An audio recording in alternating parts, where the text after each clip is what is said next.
మొదలాయించే విభుడము నీవే, కోరిన వరములను సగే పక్కనే ఉన్నారు. కోరిన వరములను సగే వరదుడ నీవే, అజ్ఞానపు చీకటికి దీపము నీవే, అన్యాయం ఎదిరించే ధర్మము నీవే, అజ్ఞానపు చీకటికి వెలుతురు నీవే, అన్యాయము ఎదిరించే ధర్మము నీవే, నీవే సోదరి నీవే కవితమ్మ.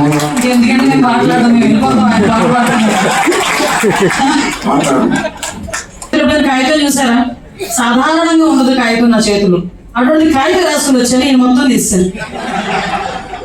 నిజంగా మహానుభావులు దగ్గర 150 సినిమాలకి పైగా పాటలు రాస్తూ చాలా మంది దర్శకుల దగ్గర, ముఖ్యంగా విశ్వనాథ్ గారి దగ్గర దర్శకత్వం చేస్తున్న సందర్భంలో కూడా సార్ రాసిన వేడు సుందరమూర్తి గారు రాసిన పాటలు కానీ సుమారు 6,000కు పైగా రాసిన పాటలు. ఒక్కొక్క పాట నిజంగా చెప్పాలంటే ఒక ఆనిముత్యం. సాధారణంగా కొంతమంది కవులకి ఒకటి పందాలోనే ఉంటారు. ఏదైతే రాస్తే ఎమోషనల్ గా రాస్తారు, లేకపోతే కొన్ని సాంగ్స్ రొమాంటిక్ సాంగ్స్ రాస్తారు, కొంతమంది దైవత్వం కనిపిస్తుంది. కానీ అన్ని కలగలుపుకొని నేను అందరికి ఒకసారి ఎందుకు చూస్తే ఒకసారి కనిపి